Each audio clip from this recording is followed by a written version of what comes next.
It is clear, it is obvious to all of us, the war in Afghanistan did not end on the terms that we wanted. The Taliban now in power in Kabul.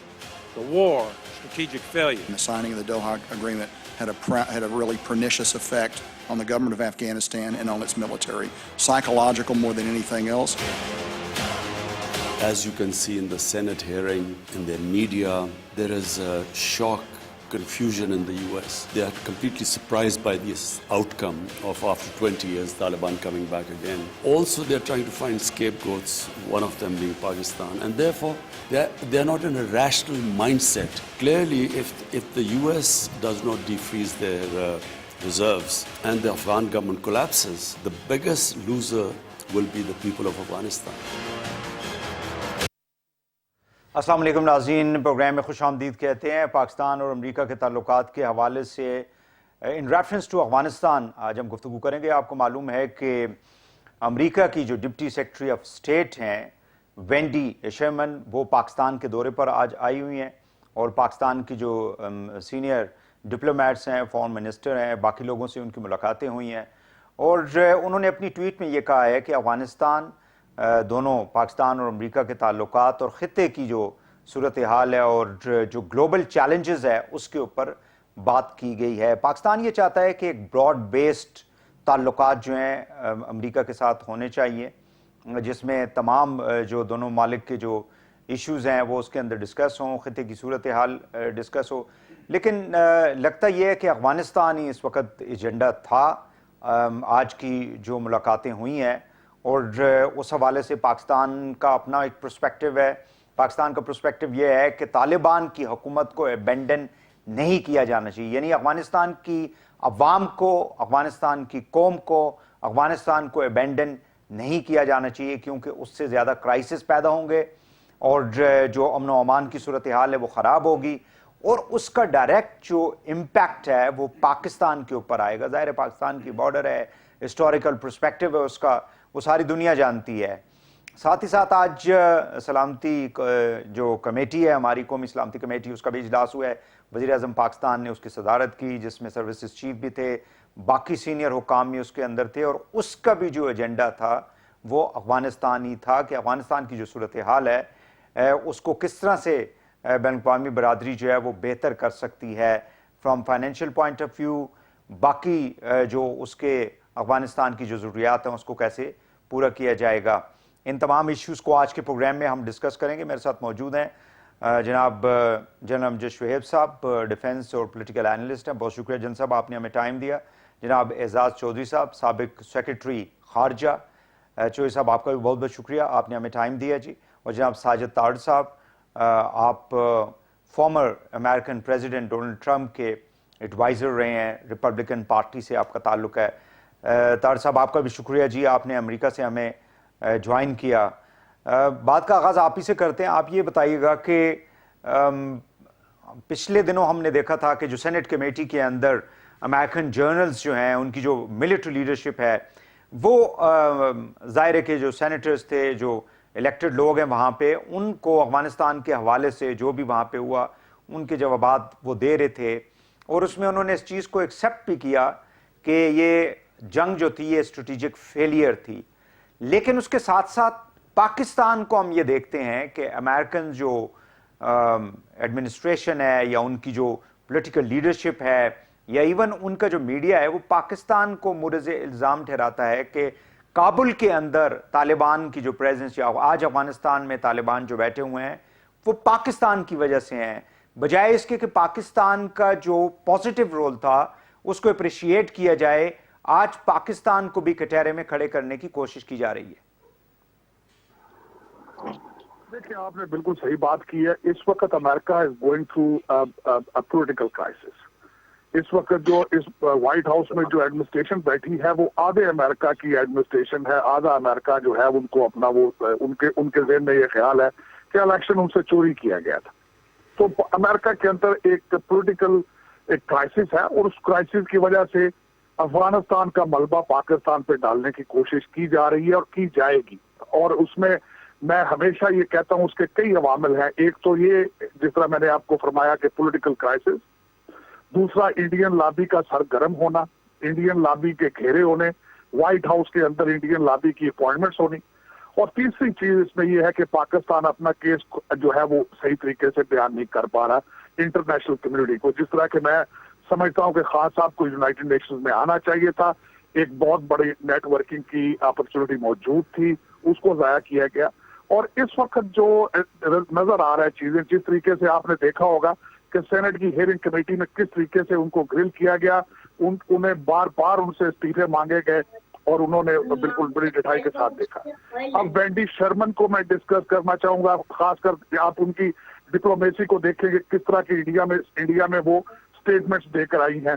Indian influence नजर आ रहा है कि India के influence के वो उसमें गिरफ्तार हैं। पाकिस्तान आने से पहले ही वहां पे उन्होंने स्टेटमेंटें दी हैं, इससे उनकी फ्रस्ट्रेशन भी नजर आती है और उनकी इनमेच्योरनेस भी नजर आती है कि उन्होंने पाकिस्तान में दौरे से आने से पहले ही अपने दौरे की चीजें इंडियंस को बताने की कोशिश की है। तो it's a bigger crisis from both side. और अफगानिस्तान बिलखसूस बिल्कुल इस सही वक्त जिस तरीके से उन्होंने अफगानिस्तान में तालिबान जो है वो भी पूरे तैयार नजर नहीं आते। एक तरफ तो वो पूरी दुनिया को कन्विंस करने की कोशिश कर रहे हैं कि उनको रिकॉग्नाइज किया जाए, उनको माशी इमदाद दी जाए।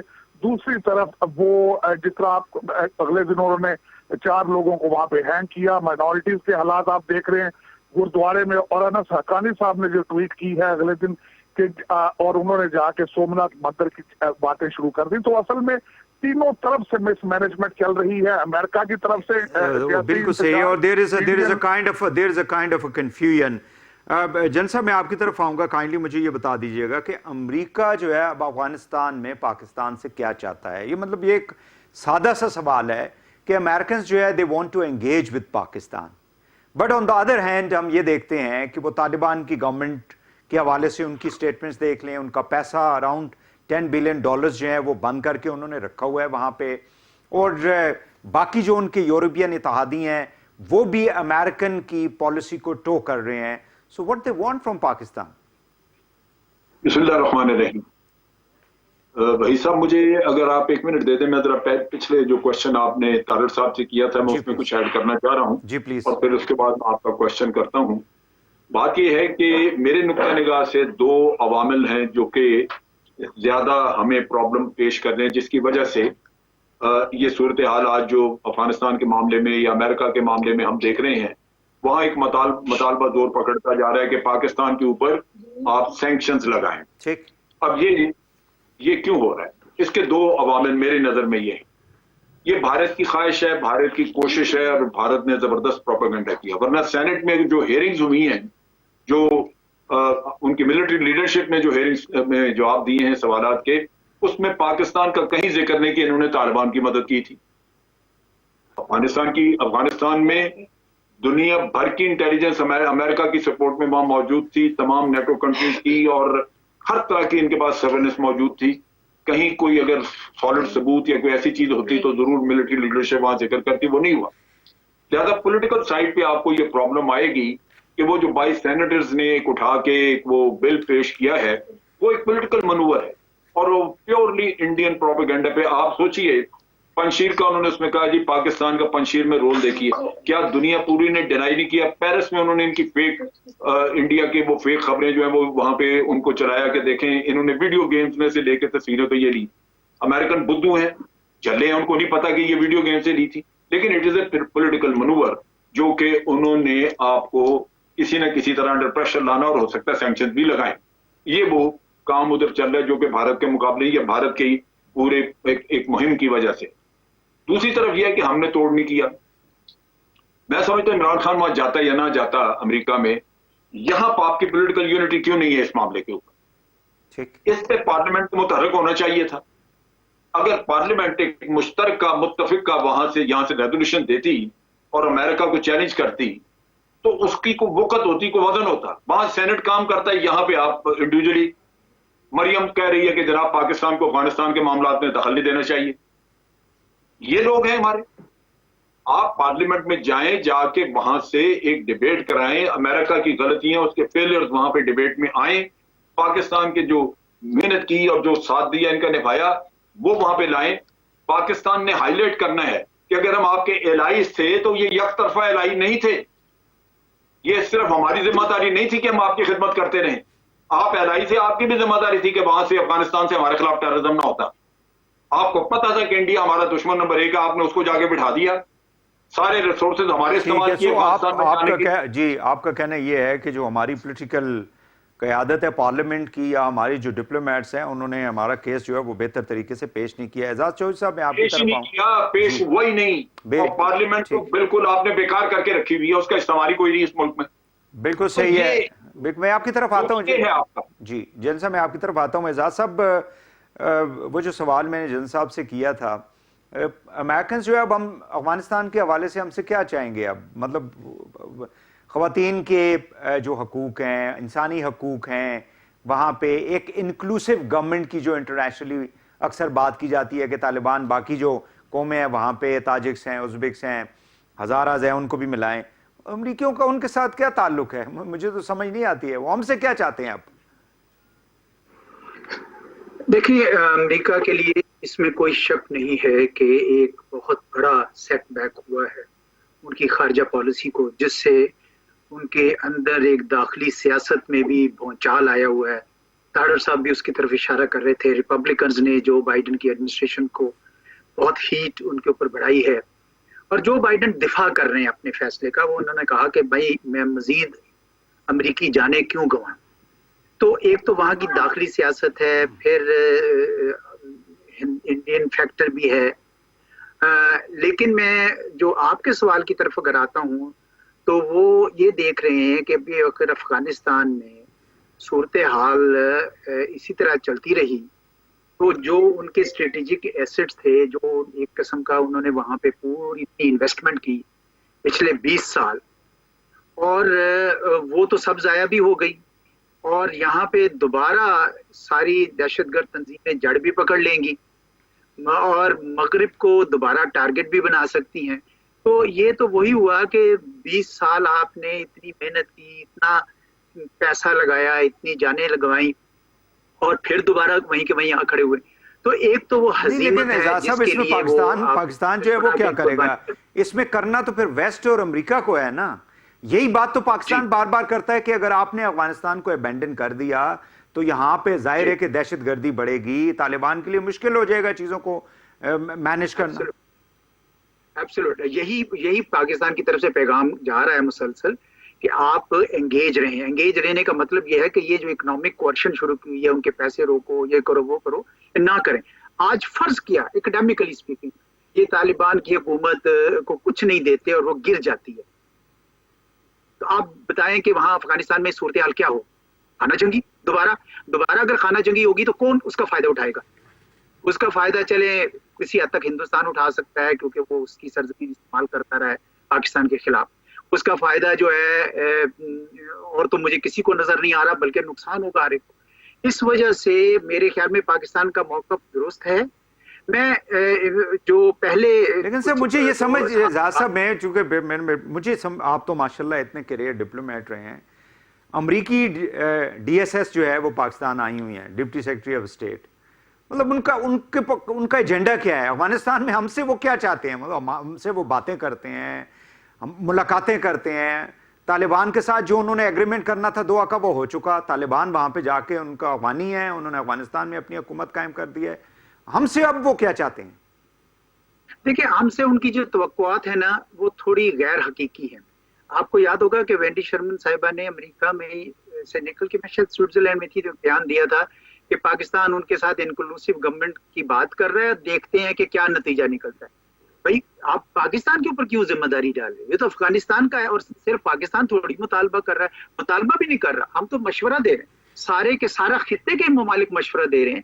ये मामला, इस बात को, इसको, ये अमेरिका के ज़हनों में ये जो है ना कि पाकिस्तान ने वहां पे तालिबान को फतह दिलवाई है और पाकिस्तान ही उनके ऊपर कंट्रोल कर रहा है। अब मेरे ख्याल में इस दौरे में पाकिस्तान की तरफ से बहुत वाज़ेह उनको बता देना चाहिए। अच्छा, चाहता क्या है अमेरिका? अमेरिका चाहता तो यही है, एक तरफ तो ये क्रेडिबिलिटी देना चाह रहा है कि जी पाकिस्तान की वजह से ये सब कुछ हुआ है, और पाकिस्तान तो चूंकि चीन के हवाले से हमारे मुखालिफ कैंप में है, तो बोझ थोड़ा सा एक्सप्लेन हो जाता है डेमोक्रेट्स के लिए। दूसरा, वो ये चाहते हैं कि भाई वहां पे अगर जो भी सूरत हाल बनती है, क्योंकि बिगड़नी है वहां पे सूरत हाल, अगर बिगड़नी है तो फिर पाकिस्तान ही उसका दोबारा कुर्बानी का पकड़ अपने का। लेकिन मैं एक और बात भी कहना चाहता हूँ। मैं थोड़ा सा इत्तेफाक नहीं करता पुराने पिछले दो स्पीकर से। मेरा ख्याल में पाकिस्तान का जो मुकदमा है, एक तो वो 20 साल से मुसलसल वही है, और आज भी अभी वजीर आजम साहब के कई जगहों पर आर्टिकल्स छपे हैं, कई जगहों पर इंटरव्यूज हुए हैं, वजीर खारजा साहब भी वहां मौजूद थे। पाकिस्तान की तरफ से मेरे ख्याल में एक असूली मौक़िफ़ मुसलसल चल रहा है।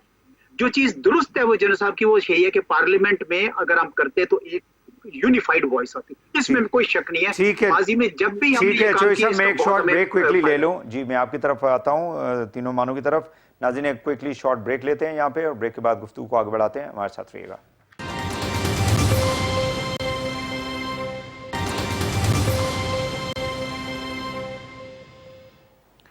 Welcome back. साहिर साहब, मैं आपकी तरफ आऊँगा। क्या हम दोबारा से 1980s की तरह, अफगानिस्तान की जंग के बाद ही प्रेस्लर अमेंडमेंट आई थी और पाकिस्तान के ऊपर शदीद किस्म की पाबंदियां लगा दी गई थी, क्या हम दोबारा से उसी माहौल में जा रहे हैं और अमेरिका जो है वो पाकिस्तान के ऊपर, यानी हमें तालिबान के साथ, अफगानिस्तान के साथ अटैच करके जितनी पाबंदियां जो है वो तालिबान पे लगानी है, उतनी पाबंदियां पाकिस्तान के ऊपर भी लगा देनी है?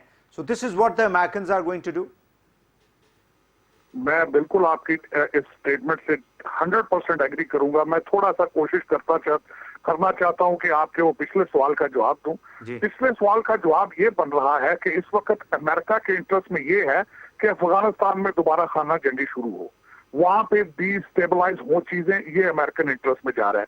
अब वेंडी शर्मन साहबा की जरा बात जरा गौर से सुने आप, कि उन्होंने इंडिया से बैठ के एक ऐसी स्टेटमेंट छोड़ी है कि one mind one approach with India on Afghanistan issue.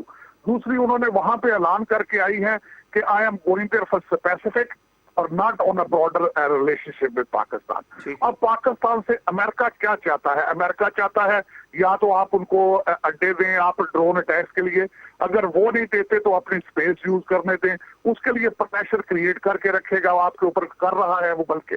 और दूसरा, बार बार लेकिन तार साहब, जो काम अमेरिकन फोर्सेस 20 साल में नहीं कर सकी, वो ड्रोन अटैक करके उनको क्या फायदा होगा अफगानिस्तान के? नहीं, देखिए ये दुनिया, दो चीजें, एक यहाँ पे डिस्टेबलाइज करने से क्या फायदे हो रहे हैं। दो पार्टनर इस वक्त अमेरिका और इंडिया एक पार्टनर आगे बढ़ रहे हैं, उसका सबसे बड़ा फायदा उनको ये होगा कि चाइना डिस्टेबलाइज करने की कोशिश करेंगे, उनकी इकोनॉमिक ग्रोथ को रोकने की शुरू करेंगे की बात होगी।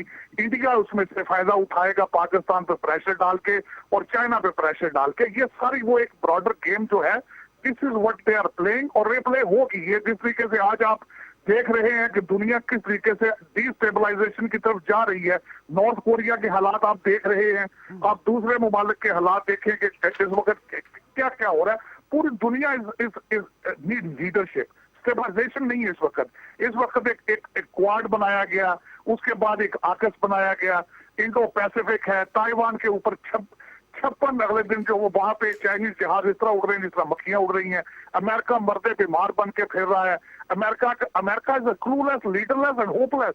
और इन हालात में जब पैनिकी में जाते हैं, अब जिस तरीके से देखें, बार बार कल डोनाल्ड ट्रंप साहब ने अपनी एक टीवी प्रोग्राम में कहा $80 बिलियन का जो असला छोड़ के आए, आपका क्या ख्याल है कि वहां पे अमन रहेगा उस एरिया में? वो बल्कि मुझे ये बताएं, जितनी M16 और जितने मिसाइल्स और जितने हेलीकॉप्टर सारी चीजें छोड़ के आए हैं, मेरे ख्याल में this was part of the planning of America कि वो उस पूरे एरिया को डिस्टेबलाइज किया जाए, देखा जाए, चाइना को देखें, कंटेन करने की कोशिश की जाएगी।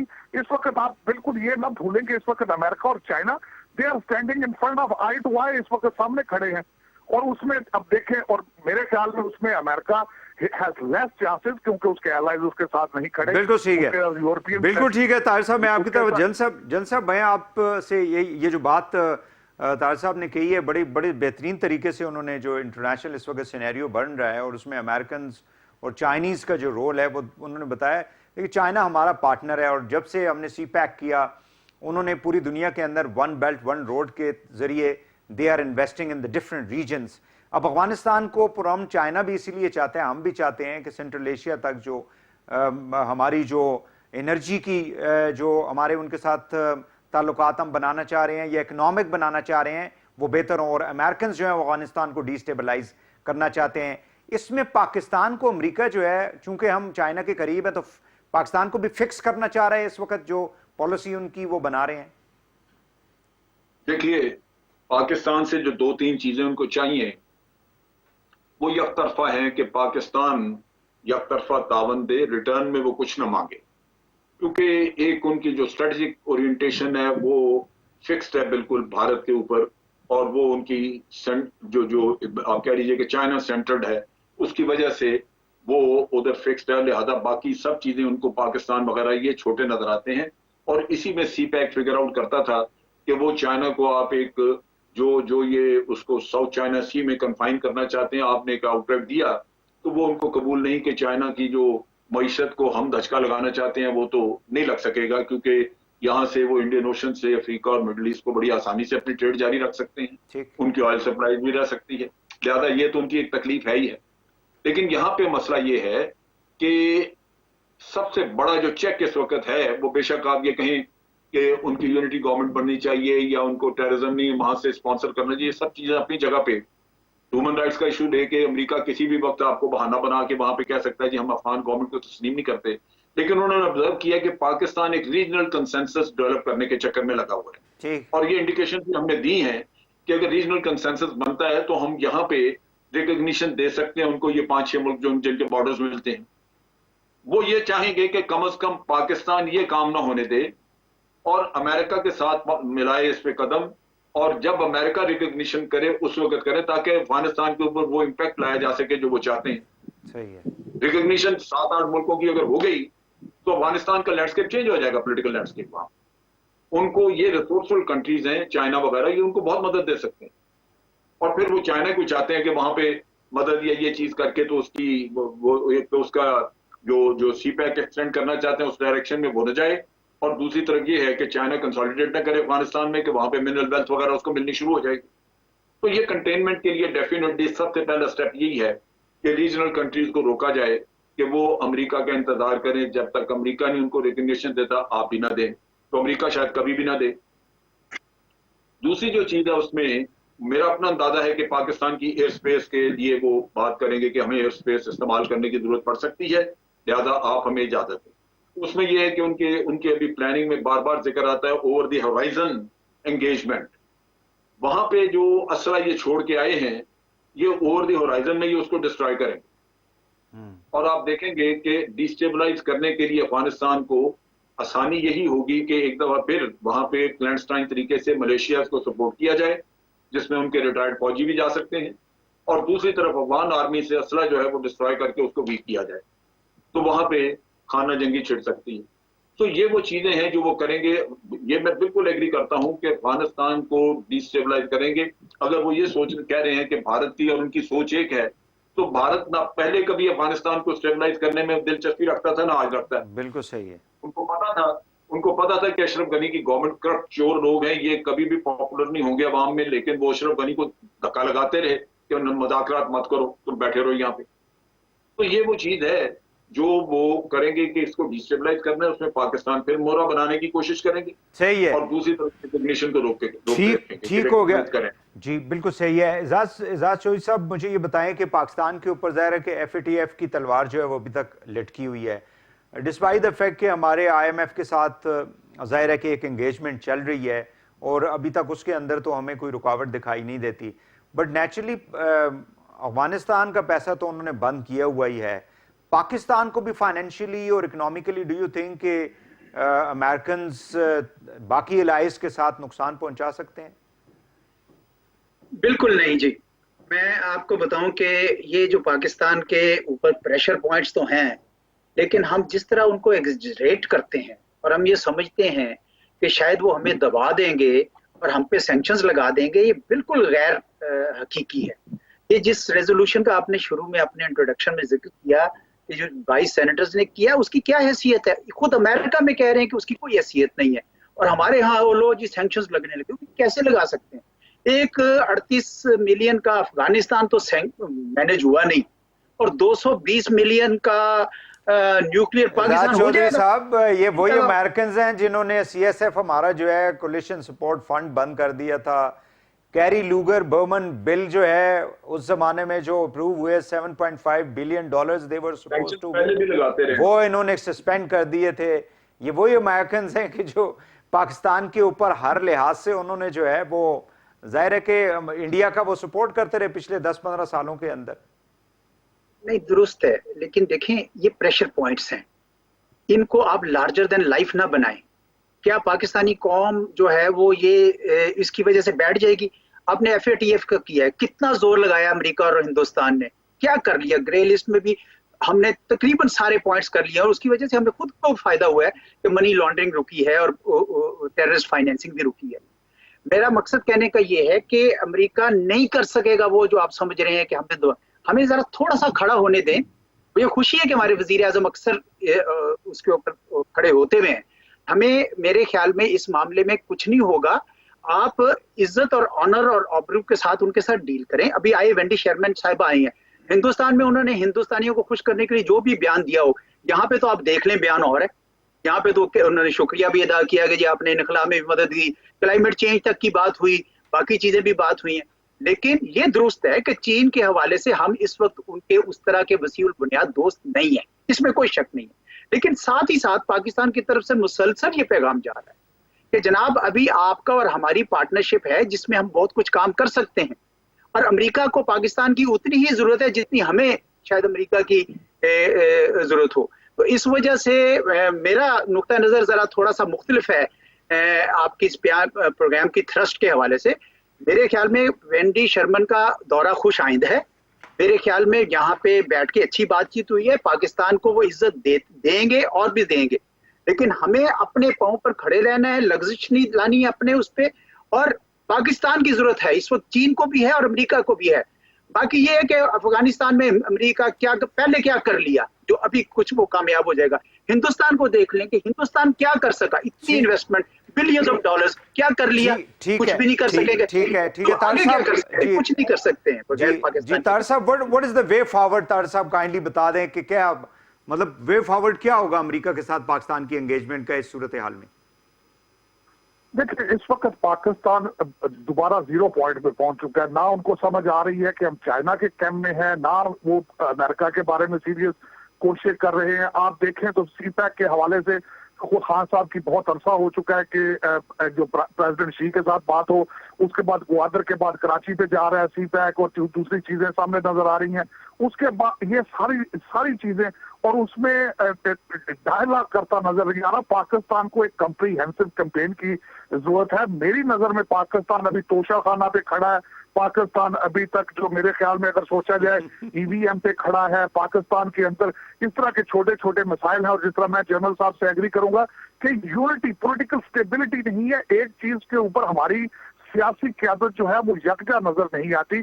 लेकिन मेरे ख्याल में इस वक्त वाशिंगटन DC में पाकिस्तान को एक जामे और कम्प्रीहेंसिव किस्म की कैंपेन की जरूरत है। उस कैंपेन को कौन हेड करेगा? उस कैंपेन को कौन हेड करेगा? देखिए, मोईद यूसुफ साहब was a right choice frankly speaking, लेकिन मेरे ख्याल में उनकी भी जो पावर्स हैं they are limited. There is a confusion in his position और मेरे ख्याल में इसी तरह और जो हमारे एम्बेसडर हैं वॉशिंगटन में, उनके बारे में क्या ख्याल है? देखिए, लेकिन उनकी भी अपने लिमिटेशन है एज अ डिप्लोमेट। ठीक हो गया। नाज़रीन, यहाँ पे एक और ब्रेक लेंगे और ब्रेक के बाद गुफ्तगू जो है पाकिस्तान अमेरिका ताल्लुकात के हवाले से जारी रहेगी। हमारे साथ रहिएगा।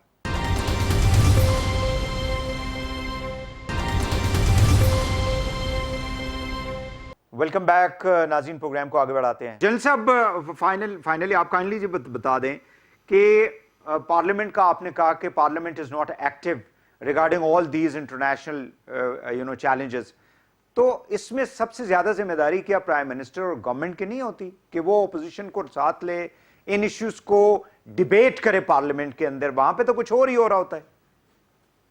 देखिए, जहां तक मैं देखता हूं उनकी 3 साल की कारगुजारी, उसमें सबसे गलत काम जो मैंने देखा या मैं समझता हूं वो ये है कि इन्होंने ऑपोजिशन के साथ दुश्मनी बनाई है, एक वर्किंग रिलेशनशिप नहीं रखी। ऑपोजिशन सिस्टम का हिस्सा है, उसमें चोर होंगे, जो भी होंगे, लेकिन इलेक्ट होंगे जब वो पार्लियामेंट में बैठे हैं तो उनके मुकदमे चलते रहे। यहां तो उन्होंने पार्लियामेंट का काम करना है। सो आपने उनके साथ एक वर्किंग रिलेशनशिप डेवलप करनी थी ताकि आपके कौमी मामला जो है वो चलते रहे, आपकी लेजिस्लेशन चलती रहे।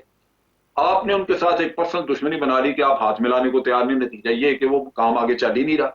सही है। तो ये बड़ा अलमिया है, इनको जरूरत होगी कि उनको साथ मिला। आप याद करें कि जरदारी साहब के वक्त में जब सलाला का वाकया हुआ था तो पार्लियामेंट ने ही आपको गाइडलाइंस दी थी कि अब अमेरिका के साथ हमारी रिलेशनशिप क्या होगी।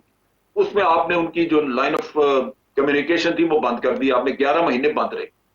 आप खड़े हो गए अपने पैरों पे, आपकी पार्लियामेंट थी जिसने कहा कि जी हम बंद कर रहे हैं आपकी लाइन ऑफ कम्युनिकेशन। तो डेमोक्रेटिक सोसाइटी में यही होता है ना, आप कौम की आवाज जो है वो सुनते हैं।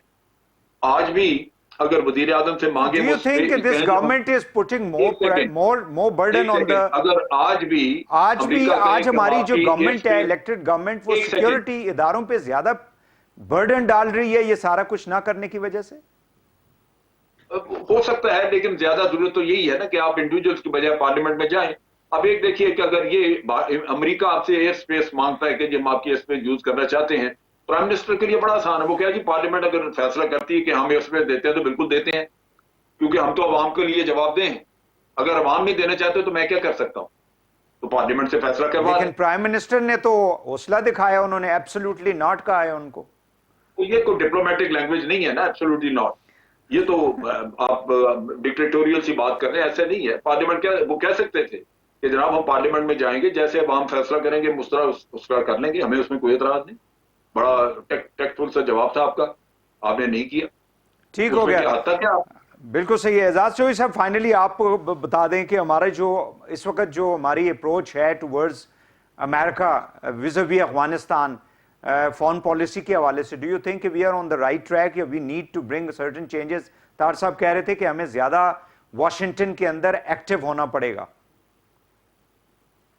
मेरे ख्याल में हमारी जो पॉलिसी पोजीशन थी अफगानिस्तान में 20 साल से, उसकी जीत हुई है। मेरे ख्याल में अमेरिका को अंदर भी इस बात का इदराक और एहसास हो रहा है कि जी पाकिस्तान दुरुस्त कहता था कि एक सियासी अमल होना चाहिए, अस्करी हल नहीं है उसका। मेरे ख्याल में हमें अब जो अप्रोच ली है कि उनको भी कायम रखें, साथ अपने रखें, एंगेज करें और इंसानी अलमिया से बचाएं अफगानिस्तान को, और सारे खित्ते की एक पॉलिसी बनाएं, उसकी वजह से सारा खित्ता इकट्ठे रिकग्नाइज करे। ये बड़ी दुरुस्त पॉलिसी अप्रोचेज है मेरे ख्याल में। हमें बिल्कुल इस मामले में, मैंने तो पहले कहा कि मुझे इससे ज्यादा बेहतर नहीं लग रही। बाकी जहां तक अमेरिका में एक बहुत बड़ा आप कर दें इस वक्त, बहुत बड़ा प्रोग्राम कर दें भाई। इस वक्त आपने ये खुद तारड़ साहब ने भी फरमाया, और एक बड़ी तस्वीर में आप चीन के साथ उनको नजर आ रहे हैं। इस वजह से वो तस्वीर नहीं बदल सकते, आप जितना मर्जी जोर लगा लें आप। तो इस वजह से मेरे ख्याल में अमेरिका के साथ जो हमारी पोजीशन है कि हम आपके साथ एंगेज रहना चाहते हैं, हम आपके साथ वसील बुनियाद ताल्लुकात कायम करना चाहते हैं। और आपने देखा कि उनकी डिप्टी सेक्रेटरी हिंदुस्तान भी है, यहाँ पे भी आए। पहले हिंदुस्तान ये कहा करता था कि कोई हिंदुस्तान से पाकिस्तान ना जाए जी, हाइफनेट ना हो जाए। अब कैसे मान गए, वो आए कि नहीं आई? तो मेरा मकसद ये है कि कोई अमेरिका को भी पाकिस्तान की उतनी ही जरूरत है जितनी पाकिस्तान को अमेरिका की जरूरत है, और पाकिस्तान की अप्रोच अमेरिका के लिए ठीक है। मेरे ख्याल में को बहुत ज्यादा फैन फेयर करने से एकदम से अमेरिका की तब्दीली नहीं हो जाएगी पॉलिसी। जी बहुत शुक्रिया एजाज चौधरी साहब आपका, जनाब शुएब साहब आपका, जनाब साजिद तारड़ साहब अमेरिका से हमारे साथ थे, तीनों मानों का बहुत बहुत शुक्रिया। नाज़रीन, आज के लिए इतना ही, इजाज़त दीजिए, अल्लाह हाफिज़।